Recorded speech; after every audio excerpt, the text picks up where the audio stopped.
আসসালামু আলাইকুম রহমতুল্লাহি ওবরাকাতু। আলহামদুলিল্লাহ ওয়াসসালাতু ওয়াসসালামু আলা রসুলিল্লাহ ওয়া আলা আলিহি ওয়া আসহাবিহি আজমাইন। দূরে বা কাছের, দেশে বা বিদেশের যে যেখান থেকে দেখছেন সবাইকে রজব মাসের শুভেচ্ছা জানাচ্ছি। আমি আজকে আপনাদের সামনে একটি দারসুল হাদিস পেশ করতে চাই। এটি হচ্ছে সুন্দর জীবন যাপনে রসুলুল্লাহ সাল্লাল্লাহু আলাইহি সাল্লামের 7টি মূল্যবান উপদেশ ও নসিহা।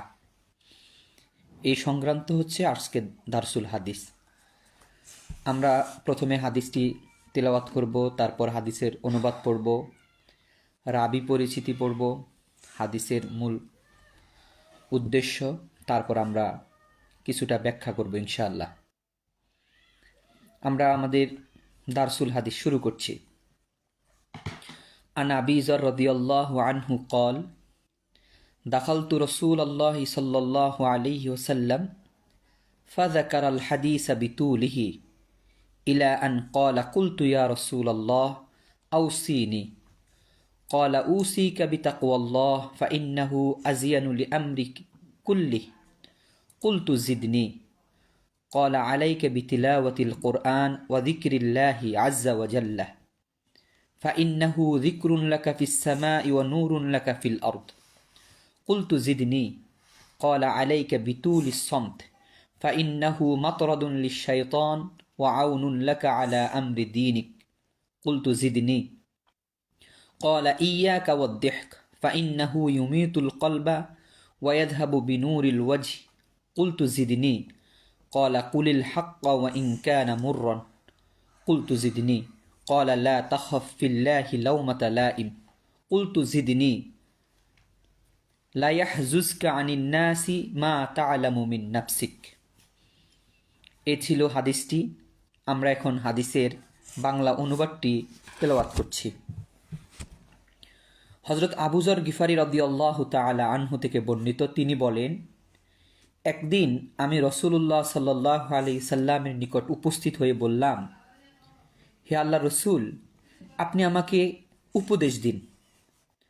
রাসূল সাল্লাল্লাহু আলাইহি সাল্লাম বললেন, আমি তোমাকে তাকওয়া বা আল্লাহ ভীতির উপদেশ দিচ্ছি, কেননা এটা তোমার দিন এবং দুনিয়াবি সকল কাজের অধিক সৌন্দর্যের কারণ হবে। আমি বললাম, ইয়া রাসূলুল্লাহ সাল্লাল্লাহু আলাইহি সাল্লাম, আপনি আমাকে আরও কিছু উপদেশ দেন। তিনি বললেন, তুমি কোরআন তেলাওয়াত এবং আল্লাহর জিকিরকে তোমার জন্য আবশ্যক করে নাও, কেননা এটা তোমার জন্য আসমানে স্মরণযোগ্য এবং জমিনে আলোকস্বরূপ হবে। আমি বললাম, হে রাসূল, আপনি আমাকে আরও কিছু উপদেশ দিন। রাসূল সাল্লাল্লাহু আলাইহি সাল্লাম বললেন, তুমি দীর্ঘ সময় নীরব থাকবে, কেননা নীরবতা শয়তানকে দূরীভূত করে এবং তোমার দ্বীনি কাজকে তোমার জন্য সহায়ক হয়। আমি বললাম, আমাকে আরও কিছু উপদেশ দেন ইয়া রাসূলুল্লাহ। তিনি বললেন, তিক্ত হলেও সত্য কথা বলবে। কেউ যদি অপছন্দ করে তাহলেও সত্য কথা তুমি বলবে। আমি অনুরোধ করলাম, আমাকে আরও কিছু উপদেশ দেন। তিনি বললেন, আল্লাহর রাস্তায় কাজ করতে গিয়ে কোনো নিন্দুকের তিরস্কারকে তুমি ভয় করো না। আমি বললাম, আমাকে আরও কিছু উপদেশ দিন। তিনি বলেন, যখন তোমার অন্তরে কুৎসা রটানোর ইচ্ছা হয়, তখন এই ভেবে তুমি তোমার ইচ্ছাকে থামিয়ে দেবে যে আমার মধ্যেও ত্রুটি আছে। মানে কারো কোনো গীবত, যখন কারো কোনো ব্যাকবাইটিং যখন আমাদের মনে আসবে, তখন এই বলে আমাদেরকে চুপ থাকতে হবে, স্টপ হয়ে যেতে হবে যে আমার মধ্যেও তো সমস্যা আছে, আমি আরেকজনের সমালোচনা কেন করব। এটা হচ্ছে আজকের হাদিসের বাংলা অনুবাদ। এই হাদিসটি যিনি বর্ণনা করেছেন, বর্ণনাকারী সাহাবী হচ্ছেন হযরত আবু যর গিফারি রাদিয়াল্লাহু আনহু। আমরা সংক্ষেপে হযরত আবু যর গিফারি রাদিয়াল্লাহু আনহু এর পরিচয় জানব। আবু যর গিফারি মহানবী হযরত মুহাম্মদ সাল্লাল্লাহু আলাইহি ওয়াসাল্লামের একজন খুব কাছের সাহাবী ছিলেন। তিনি জীবনে বহু সংগ্রাম এবং ত্যাগের মধ্য দিয়ে তার জীবন তিনি পরিচালনা করেছেন। তার নাম হচ্ছে জুন্দুব ইবনে জুনাদা, এবং উপনাম হচ্ছে আবুজর। তার পিতার নাম হচ্ছে জুনাদা। তিনি গিফার গোত্রে জন্মগ্রহণ করেছেন, তাই তাকে আল গিফারি বলা হয়, এজন্য বলা হয় আবুজর আল গিফারি। ইসলাম গ্রহণ, তিনি রসুল সাল্লাল্লাহু আলাইহি সাল্লামের আগমনের সংবাদ পেয়ে মক্কায় গিয়ে ইসলাম ধর্ম গ্রহণ করেন। মানজির আহসান গিলানি তাকে ইসলাম গ্রহণকারীদের মধ্যে পঞ্চম বলেছেন।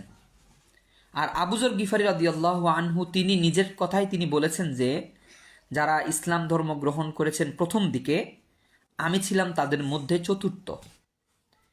তিনি বদর এবং উহুদ, খন্দক এ যুদ্ধ শেষ হওয়ার পর পঞ্চম হিজরিতে মদিনায় আগমন করেন। তবে তিনি তাবুক যুদ্ধে অংশগ্রহণ করেছিলেন।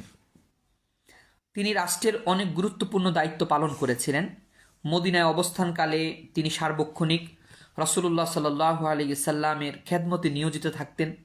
জাতুর রিকা যুদ্ধের যাত্রাকালে রাসূল সাল্লাল্লাহু আলাইহি সাল্লাম তাকে মদিনার আমির নিযুক্ত করে রেখে গেছেন। হাদিস শাস্ত্রে হযরত আবুজর গিফারি রাদিয়াল্লাহু তাআলা আনহুর অবদানটা কি? হাদিস শাস্ত্রে হযরত আবুজর গিফারি রাদিয়াল্লাহু তাআলা আনহুর অবদান হচ্ছে তিনি মোট 281টি হাদিস তিনি বর্ণনা করেছেন। ইন্তেকাল, হযরত এই মাশহুর সাহাবী আবুজর গিফারি রাদিয়াল্লাহু আনহু তিনি হযরত উসমান রাদিয়াল্লাহু তাআলা আনহুর খেলাফতের সময় 32 হিজরিতে 8 জিলহজ মদিনা থেকে 40 মাইল দূরে রাবাজা পল্লীতে তিনি ইন্তেকাল করেছেন। আব্দুল্লাহ ইবনে মাসউদ রাদিয়াল্লাহু তাআলা আনহু হযরত আবুজর গিফারি রাদিয়াল্লাহু তাআলা আনহু এর জানাজায় ইমামতি করেছেন এবং তাকে রাবাজা নামক পল্লীতে দাফন করা হয়েছে। এ ছিল আমরা যে দারসুল হাদিসটি আপনাদের সামনে পেশ করছিলাম তার বাংলা অনুবাদ। এখন আসুন এই হাদিসের আলোচ্য বিষয়টা কি। প্রসিদ্ধ সাহাবী হযরত আবুজর গিফারি রাদিয়াল্লাহু আনহু ছিলেন মানবতার বন্ধু হযরত মুহাম্মদ সাল্লাল্লাহু আলাইহি সাল্লামের একবারে নিকটতম সাহাবী। তিনি রাসূল সাল্লাল্লাহু আলাইহি সাল্লামের কাছে আসলেন, এসে বললেন, ইয়া রাসূলুল্লাহ, আমাকে কিছু উপদেশ আপনি দেন, যে উপদেশগুলো আমি যদি পালন করি আমি দুনিয়ার জীবনে শান্তিতে থাকব, পরকালেও আমি ভালো থাকব। তার এই প্রশ্নের পরিপ্রেক্ষিতে রাসূলুল্লাহ সাল্লাল্লাহু আলাইহি সাল্লাম তাকে এই 7টি উপদেশ দিয়েছিলেন। এগুলো যদি কোনো মুসলমান বর্তমান যুগে এসেও কোনো মুসলমান যদি এই 7টি উপদেশকে তারা যদি মনোপ্রাণে ধারণ করতে পারে, প্র্যাকটিক্যাল জীবনে প্র্যাকটিস করতে পারে, তাহলে তারাও কিন্তু এই পৃথিবীতে সুখময় জীবনযাপন করবে। তাহলে আসুন আমরা এখন এই 7টা বিষয়কে সংক্ষিপ্ত ব্যাখ্যার মাধ্যমে আমরা আরও কিছু জানার চেষ্টা করি। রাসূলুল্লাহ সাল্লাল্লাহু আলাইহি ওয়াসাল্লাম আবুজর গিফারি রাদিয়াল্লাহু আনহুকে যে 7টি উপদেশ দিয়েছেন তার প্রথমটি ছিল তুমি আল্লাহকে ভয় করবে, তাকওয়া অর্জন করবে। তাকওয়া হচ্ছে আল্লাহর ভয়। মুমিন জীবনের একটা অপরিহার্য অনিবার্য অনুষঙ্গ হচ্ছে তাকওয়া। সার্বক্ষণিক আল্লাহ তাআলাকে ভয় করা, আল্লাহ তাআলা আমাদের সব কিছু দেখছেন, অবগত আছেন। এরপরে এই উপলব্ধি সার্বক্ষণিক আমাদের জীবনের মধ্যে ধারণ করা, এটাই হচ্ছে মূলত তাকওয়া। ধরেন একজন ব্যবসায়ী, তার ভিতরে যদি তাকওয়া থাকে, তিনি অবশ্যই কোনো ক্রেতাকে তিনি কখনো ঠকাবেন না। একজন বিচারকের মধ্যে যদি তাকওয়া থাকে, তিনি কখনো একটি ভুল বিচার করবে না। এরকম প্রত্যেকটা ক্ষেত্রে আমাদেরকে তাকওয়ার উদাহরণ দিতে হবে। বর্তমান বাংলাদেশের পরিস্থিতি যদি আমরা লক্ষ্য করি, সরকারি কোনো অফিসে যাওয়া যায় না যেখানে ঘুষের কোনো লেনদেন নাই। তার মানে হলো ওই যে সরকারি কর্মকর্তা কর্মচারী, তাদের মনের মধ্যে যদি আল্লাহর ভয় থাকতো, তাকওয়া থাকতো, তাহলে তারা চিন্তা করতো যে আমি তো আমার এই কাজের বিনিময়ে সরকারের কাছ থেকে বেতন পাচ্ছি, তাহলে এই কাজগুলো তো আমার সরকারি দায়িত্ব, আমার কর্তব্য এগুলো পালন করা, মানুষকে এই ধরনের সুযোগ সুবিধা দেয়া। মানুষকে এই সুবিধার বিনিময়ে সে মানুষ থেকে আবার অনৈতিকভাবে সে অর্থ গ্রহণ করছে। এটা কিন্তু তাকওয়ার খেলাপ।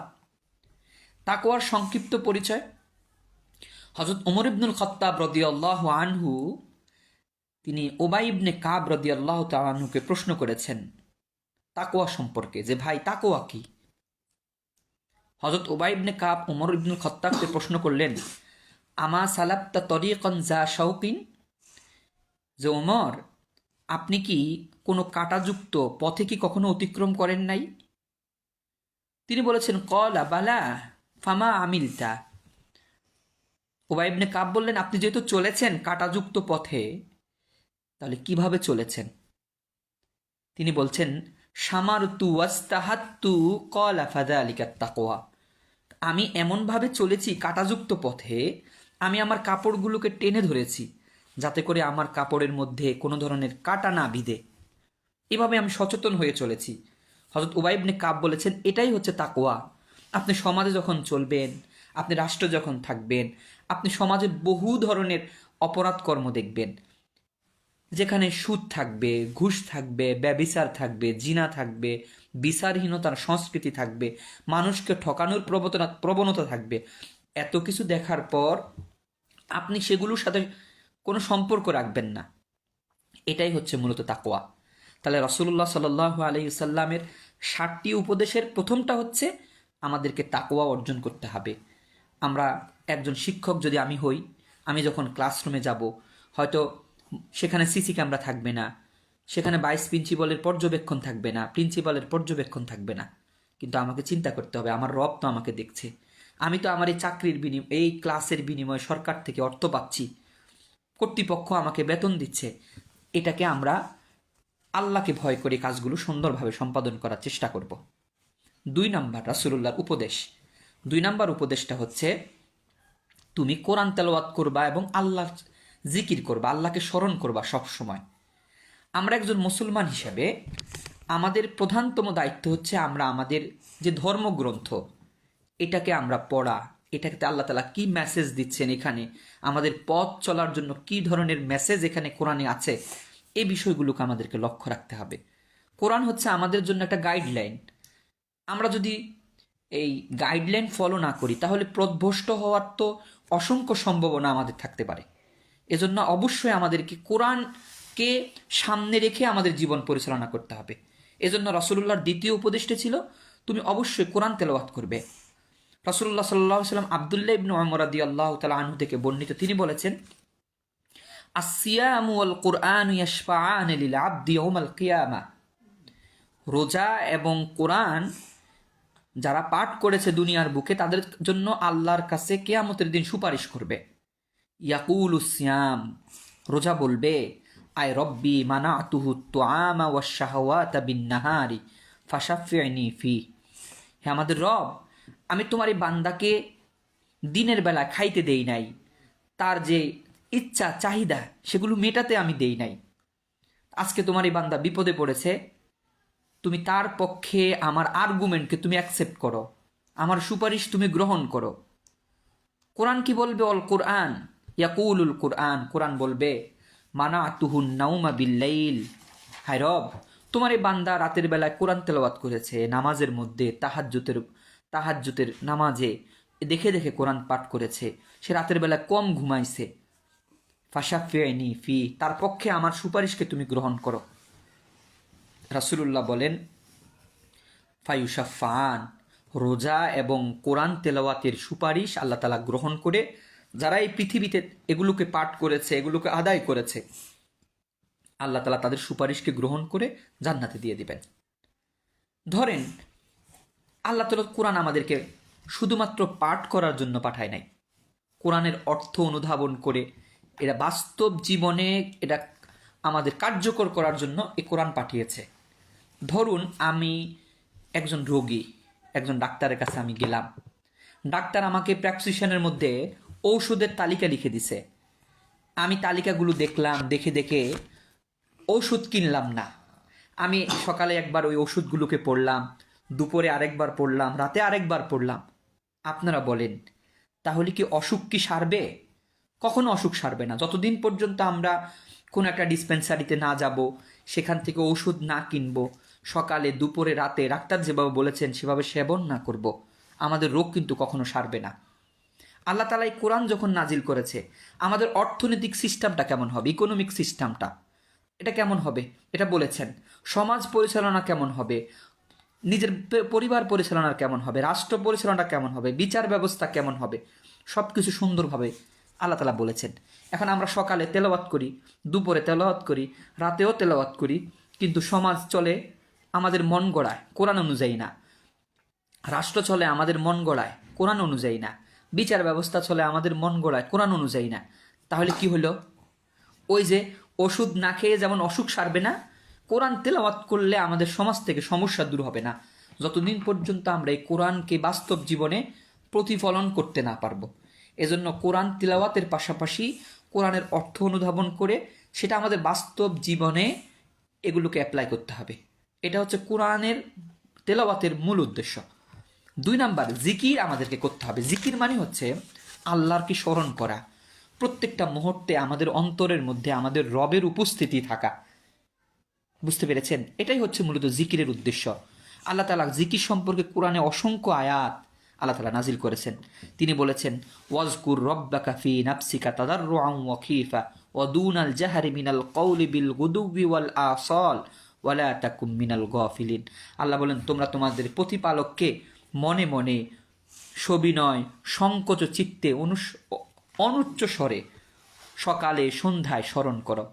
তুমি উদাসীনদের দলভুক্ত হয়ে যেও না, যে যারা আমি রবকে স্মরণ করে না, তুমি তাদের দলভুক্ত হইও না।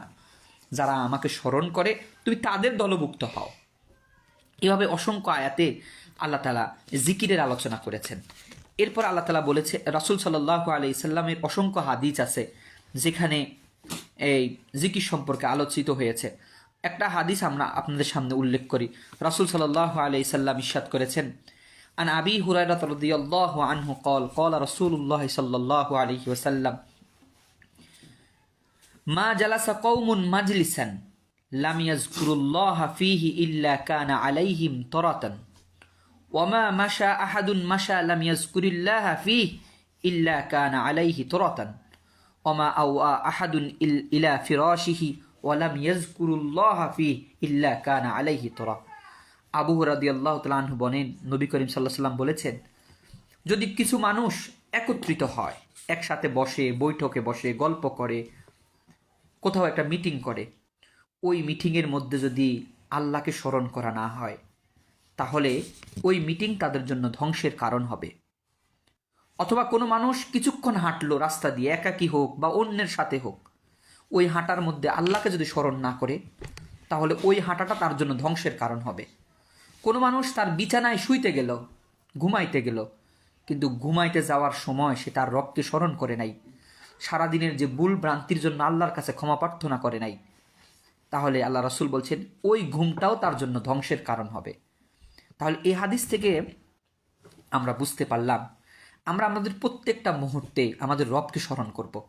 আমি একজন শিক্ষক, আমি যখন ক্লাসের জন্য বাসা থেকে বের হব, আমি অবশ্যই আমাদের রবকে স্মরণ করতে করতে বের হব। আমি একজন রিক্সার ড্রাইভার, রিক্সা চালক, ভ্যান চালক, গাড়ি চালক, যেটাই হই, আমি যখন গাড়িটা নিয়ে বাসা থেকে বের হব, আমি আমাদের রবকে স্মরণ করে বের হব। আমি একজন অফিসের কর্মকর্তা, আমি যখন অফিসের দিকে বের হব, আমরা অবশ্যই আমাদের রবকে স্মরণ করে বের হব। এটাই হচ্ছে মূলত জিকির। তাহলে 2টা বিষয় আমরা আলোচনা করলাম। 3 নাম্বার বিষয়টা হচ্ছে অধিক সময় নীরবতা পালন করা, কম কথা বলা। কম মানে হচ্ছে অনর্থক কথাবার্তা না বলা। ইসলামে কথা বলাকে নিষেধ করে নাই, তবে সেই কথাটা হইতে হবে নিজের উপকার, সমাজের উপকারী অথবা জাতির জন্য উপকারী, এই ধরনের কথাবার্তা বলতে হবে। আমরা সারাদিন বক বক করলাম, কথা বললাম, অনর্থক কথা বললাম, কিন্তু ওই কথার মধ্যে জাতির কোনো উপকার নাই, সমাজের কোনো কল্যাণ নাই, রাষ্ট্রের কোনো কল্যাণ নাই, নিজের পরিবারের কোনো কল্যাণ নাই, তাহলে এই কথাগুলো অনর্থক না? আল্লাহ রাব্বুল আলামিন কোরআনুল কারীমের মধ্যে ইরশাদ করেছেন, মা ইয়ালফিজু মিন কওলিন ইল্লা লাদাইহি রাকিবুন আতীদ। মানুষের মুখ থেকে এমন কোনো শব্দ উচ্চারিত হয় না যে শব্দগুলো আল্লাহ তাআলা আমাদের কাঁধে থাকা ফেরেশতা দিয়ে লিখে রাখেন না। এখন আমরা বলেন, আমার খাতার মধ্যে অসংখ্য কথা লেখা আছে, বেদরকারি, এটা কি আমাদের জন্য কল্যাণ হইল? কখনো কল্যাণ হইল না। বুঝতে পেরেছেন? আমি পরীক্ষা দিলাম, পৃষ্ঠার পর পৃষ্ঠা লিখলাম, কিন্তু আমার এই যে লেখাগুলো প্রশ্নের সাথে কোনো সামঞ্জস্য নাই। তাহলে বলেন তো দেখি, এই পরীক্ষা দেওয়ার মধ্য দিয়ে কি আমি নাম্বার পেতে পারি? পাশ করব? আমার জন্য ফেল অনিবার্য না? এজন্য আমাদেরকে কি করতে হবে জানেন? আমরা যে কথাগুলো খুব দরকার সমাজের মানুষের জন্য, নিজেদের জন্য, ওই কথাগুলো বলার চেষ্টা করব। রাসূল সাল্লাল্লাহু আলাইহি ওয়াসাল্লাম, তিরমিজি শরীফের হাদিস 2501 নম্বর হাদিস, রাসূলুল্লাহ বলছেন, আন আব্দুল্লাহ ইবনে আমর রাদিয়াল্লাহু আনহু قال قال রাসূলুল্লাহ সাল্লাল্লাহু আলাইহি ওয়াসাল্লাম মান সামাতা নাজা, যে চুপ থাকে সে মুক্তি পায়। আপনি অনর্থক কথা বললেন, কারোর সাথে হয়তো ঝগড়া লেগে যাবে, বা আপনার কথাটা অন্য কারো পছন্দ হবে না, মনে কষ্ট পেয়ে যাবে, তাহলে চুপ থাকবে, সে নাজাত পাবে। আরেক হাদিসে রাসূলুল্লাহ সাল্লাল্লাহু আলাইহি ওয়াসাল্লাম বলেছেন, বুখারী শরীফের 5672, এই হাদিসটা বুখারী শরীফে প্রায় 4 জায়গায় এসেছে। আন আবি হুরায়রা রাদিয়াল্লাহু আনহু قال قال رسول الله صلى الله عليه وسلم من كان يؤمن بالله واليوم الآخر فليقل خيرا أو ليصمت। রাসূলুল্লাহ সাল্লাল্লাহু আলাইহি ওয়াসাল্লাম বলেছেন, যে ব্যক্তি আল্লাহ এবং শেষ দিনের প্রতি বিশ্বাস স্থাপন করে সে যেন ভালো কথা বলে, যদি ভালো কথা না বলতে পারে সে যেন চুপ থাকে। তাহলে আমরা রাসূলুল্লাহর 3টা উপদেশ আমরা অলরেডি জেনে ফেললাম। 4 নম্বর উপদেশ হচ্ছে, রাসূল সাল্লাল্লাহু আলাইহি ওয়াসাল্লাম বলছেন, অধিক হাসা থেকে বিরত থাকতে হবে। আমাদেরকে আল্লাহর আযাবকে ভয় করে করে আমাদের মনে সবসময় একটা ভয়, অনুশোচনা, আমাদের নিজেদের ব্যক্তিগত কর্মকাণ্ডের জন্য ভয় থাকতে হবে। হাসি ঠাট্টা এগুলো একজন মুমিনের সর্বক্ষণিক কাজ নয়। আল্লাহ রাব্বুল আলামিন সূরা তাওবার 82 নম্বর আয়াতে বলেছেন, ফালিয়াদহাকু কলিলান ওয়ালিয়াবকু কাসীরা জাযাআন বিমা কানু ইয়াকসিবুন। এখন তাদের কম হাসা উচিত, অধিক কাঁদা উচিত, কারণ তারা যে গুনাহ উপার্জন করেছে তার প্রতিদান এই ধরনেরও হয়ে থাকবে, যে সেজন্য তাদের কাঁদা উচিত।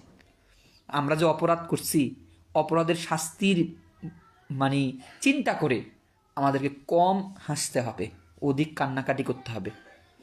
দেখেন, আমরা যেদিন থেকে অ্যাডাল্ট হলাম, প্রাপ্তবয়স্ক হলাম, সেদিন থেকে আমরা অসংখ্য অন্যায় করছি না? অসংখ্য অন্যায় করছি, কত ওয়াক্ত নামাজ ছেড়ে দিছি, কতগুলো মিথ্যা কথা বলছি, কতজনের ঠকাইছি।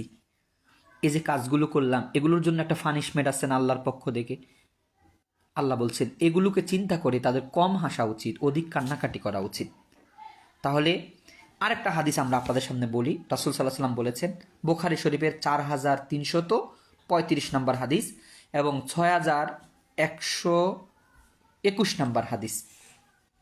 রাসূল সাল্লাল্লাহু আলাইহি ওয়াসাল্লাম বলছেন যে, আন আনাস ইবনে মালিক রাদিয়াল্লাহু আনহু قال قال رسول الله صلى الله عليه وسلم والذي نفس محمد بيده لو تعلمون ما أعلم لضحكتم قليلا ولبكيتم كثيرا।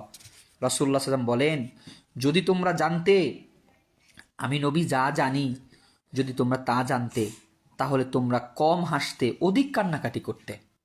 রাসূলুল্লাহ তো জান্নাত দেখে আসছেন, জাহান্নাম দেখছেন, জান্নাতের পুরস্কার তিনি দেখেছেন, নিয়ামত দেখেছেন, জাহান্নামের শাস্তি তিনি দেখেছেন। এজন্য তিনি বললেন, যদি আমি যা জানি পৃথিবীর মানুষগুলো তাই জানতো, তাহলে কি হতো? তারা অধিক কাঁদতো, কম হাসতো, একবারই কম হাসতো। এজন্য আমাদের 4র্থ শিক্ষা হচ্ছে আমরা কম হাসব। আমাদের রাসূলুল্লাহর 5ম উপদেশ হচ্ছে, তিক্ত হলেও সত্য এবং ন্যায় কথা বলতে হবে। আমি সত্য কথা বললে আমার বিপদ আসবে, সমাজের মানুষ পছন্দ করবে না, এত কিছু জানার পরেও আমাদেরকে কি করতে হবে? সত্য কথাটা বলতে হবে। আমাদেরকে এই বিষয়ে আল্লাহ রাব্বুল আলামিন কোরআনুল কারীমের সূরা আহজাবের 70 নম্বর আয়াতে তিনি বলেছেন, ইয়া আইয়ুহাল্লাযীনা আমানুত্তাকুল্লাহা ওয়া কুলু কাওলান সাদীদা। হে ঈমানদারগণ, তোমরা আল্লাহকে ভয় করো এবং সঠিক কথাগুলো তোমরা বলার চেষ্টা করো।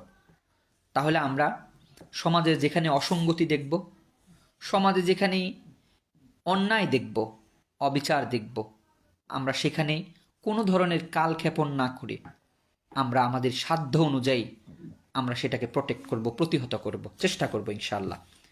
এরপরে আমাদের 6ষ্ঠ উপদেশ, রাসূলুল্লাহ সাল্লাল্লাহু আলাইহি ওয়াসাল্লামের 6 নম্বর উপদেশ হচ্ছে, আল্লাহর ব্যাপারে কোনো উৎপীড়নকে ভয় না করা।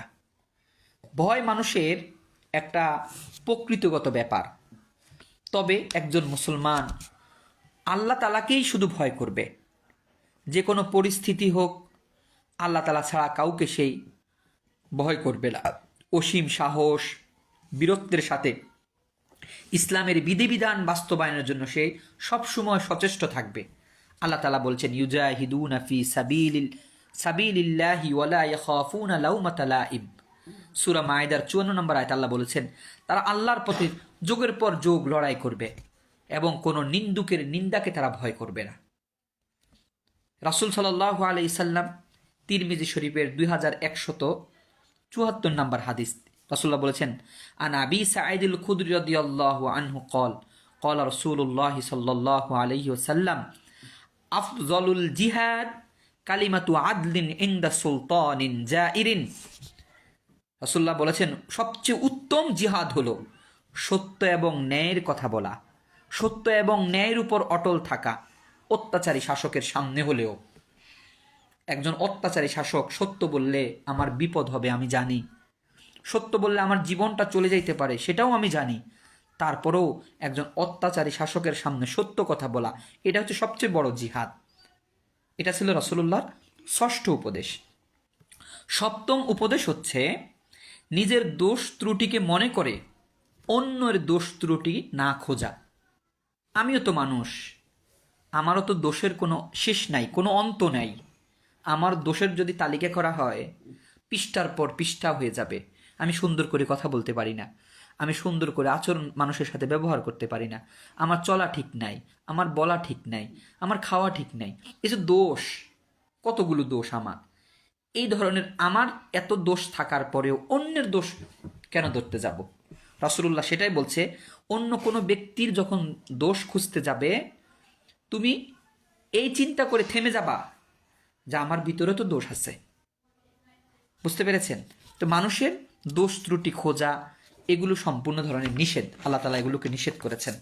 আল্লাহ রাব্বুল আলামিন সূরা হুজরাতের 12 নম্বর আয়াতে বলছেন, ইয়া আইয়ুহাল্লাযীনা আমানু জিতানিবু কাসীরাম মিনাজ-যন ইন্না বা'দাজ-যন্নি ইসমুন ওয়ালা তাজাসসু ওয়ালা ইয়াগতাব বা'দুকুম বা'দা আইয়ুহিব্বু আহাদুকুম আন ইয়াকুলা লাহমা আকিহি মাইতান ফাকারিহতুমুহু ওয়াত্তাকুল্লাহ ইন্নাল্লাহা তাওয়াবুর রহিম।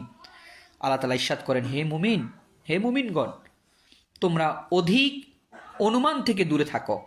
নিশ্চয়ই কোনো অনুমান তো পাপ, কোনো ধারণা তো পাপ। আর তোমরা গোপন বিষয় অনুসন্ধান করো না, একে অপরের গীবত করো না, পিছনে কথা বলো না। তোমাদের মধ্যে কি কেউ তার মৃত ভাইয়ের গোশত খেতে পছন্দ করবে? তোমরা তো তা অপছন্দ করবে। তোমরা আল্লাহকে ভয় করো, নিশ্চয়ই আল্লাহ তাআলা অধিক তওবা কবুলকারী এবং অসীম দয়ালু। আমরা অন্যের পিছনে কথা বলা, এটা কিন্তু গীবত। গীবতটা আমাদেরকে বুঝতে হবে। গীবত হচ্ছে কারো পিছনে তার সত্য কথাটা বলা, যে সত্য কথাটা বললে তার সে পরবর্তীতে শুনলে তার মনে কষ্ট পাবে, এটাই হলো গীবত। আল্লাহ রাসূল সাল্লাল্লাহু আলাইহি ওয়াসাল্লাম বুখারী শরীফের 2310 নম্বর হাদিস, আন ইবনে উমর আন্না নবী সাল্লাল্লাহু আলাইহি ওয়াসাল্লাম قال المسلم اخو المسلم لا يظلمه ولا يسلمه من كان في حاجة أخيه كان الله في حاجته ومن فرج عن مسلم كربة فرج الله عنه بها كربة من كرب يوم القيامة ومن ستر مسلما ستره الله يوم القيامة।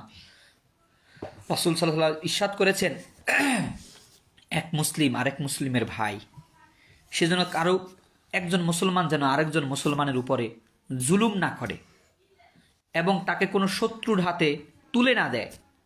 যে ব্যক্তি কোনো মুসলিম ভাইয়ের প্রয়োজন পূরণের জন্য চেষ্টা করবে, আল্লাহ রব্বুল আলামিন তার প্রয়োজনগুলো পূরণ করে দেবেন। আর যদি কোনো মুসলমান একজন মুসলমানের কষ্ট দূর করে দেয়, এর বিনিময়ে আল্লাহ তাআলা কিয়ামতের দিন তার কষ্টসমূহকে দূর করে দিবেন।